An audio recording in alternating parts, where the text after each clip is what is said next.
का नाही राहता येणार? माळसा, तुला सत्य काय ते याची प्रचिती आली, आत्मज्ञान प्राप्त झाले की कदाचित आपल्याला कैलासात जावं लागेल। मग ह्या निवासाची काय आवश्यकता? पण असं घडेल असं वाटतं तुम्हाला? ते कधी घडेल हे तुमच्यावर अवलंबून आहे। तुमच्यावर म्हणजे माझ्यावर आणि तिच्यावर?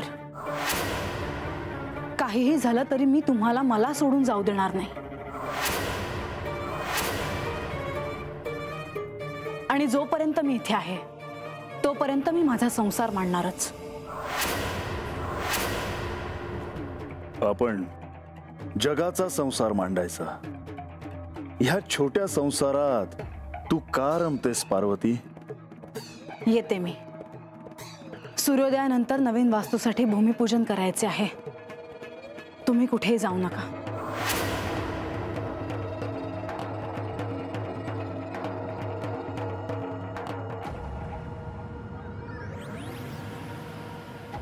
माळसा, मला माझ्या असंख्य भक्तांचे प्रश्न ऐकून ते सोडवायचे आहेत। मला त्यासाठी एकांत हवा आहे।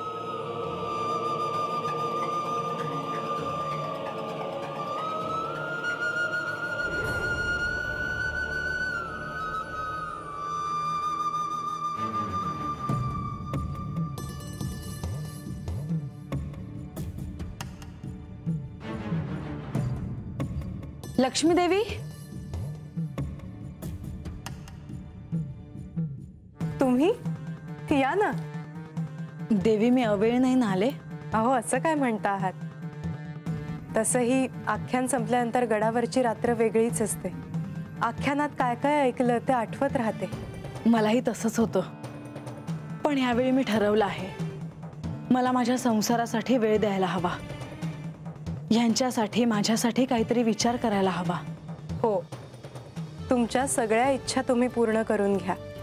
हो, पण त्या सगळ्या मी एकटीने उभारी घेऊन नाही चालणार। म्हणजे? मी बोलले यांच्याशी, पण यांचं संसारात लक्ष नाही असं वाटतं मला। मी इतक्या उत्साहाने यांना काही कल्पना सांगायला गेले आणि ते दुसऱ्या कुठल्या तरी विचारात असतील।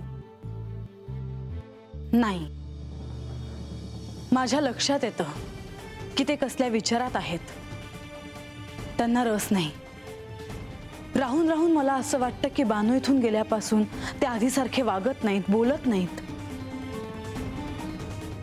देवी, मला सांगा, माझं काही चुकतंय का?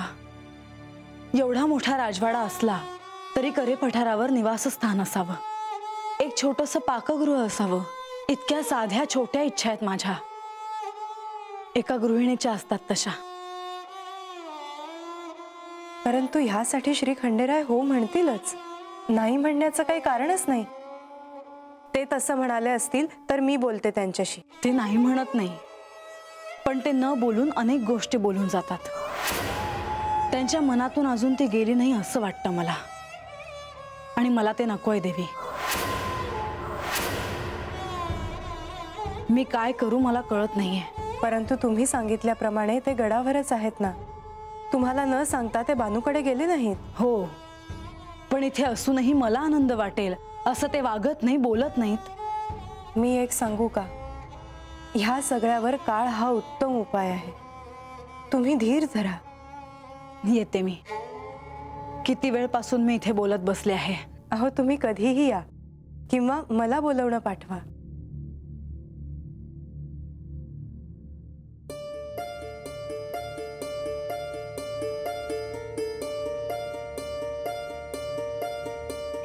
देवी, एक सांगायचं होतं।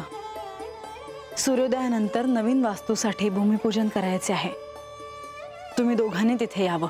नक्की, ही तर शुभवार्ता आहे। येते मी।